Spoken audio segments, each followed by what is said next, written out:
የመደወላቡ ዩኒቨርሲቲ ጀማዓ ታሪክ ምን እንደሚመስል ከመጀመሪያ ጀምሮ እስካሁን ምን ላይ ነው ያለው፣ ስትራክቸሩ ምን ይመስላል፣ ምን ታሪክ ውስጥ ነው ያለፈው የሚለውን ቻሌንጆችን ሁሉም ነገር ኢንሻአላህ በአጭሩ የምናወራ ይሆናል ማለት ነው።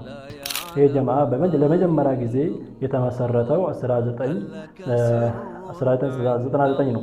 የመጀመሪያው አሚር ደግሞ ከቤኒሻንጉል ጉሙዝ ነበረ፣ አጠይብ ይባላል ስሙ። ከዛ ተመሰረቱ አልሐምዱሊላህ እስካሁን ድረስ ደርሷል ማለት ነው። ይሄ ጀማዓ አስፈላጊነቱ ምንድነው ስንል አንደኛ ትሪትመንት ያስፈልጋል። ይሄ ተማሪ የመጣው ከብዙ ማህበረሰብ ነው የመጣ ተማሪ ማለት ነው። እነዛን ትሪት ማድረግ ደግሞ መሰብሰብ ያስፈልጋል ማለት ነው። ይሄ ነው አስፈላጊነቱ። ሁለተኛ ደግሞ አስፈላጊነቱ ምንድነው? ለመማማር ነው። አካዳሚካሊም ሃይማኖታችንም እስልምና ማለት ነው ለመማማር በጣም አስፈላጊ ስለሆነ ይሄ ጀማዓ አስፈላጊነቱ በጣም ሀይ ያደርጋል ማለት ነው። ዩኒቨርሲቲ ውስጥ ብዙ ቻሌንጆች አሉ። ከግቢ የሚገጥሙን ነገር ከመንግስትም ብዙ የሚገጥሙን ነገራቶች አሉ። ለምሳሌ ሶላት መከልከል አለ፣ ሂጃብ መከልከል አለ፣ ኒቃብ መከልከል አለ፣ ብዙ ነገር አለ።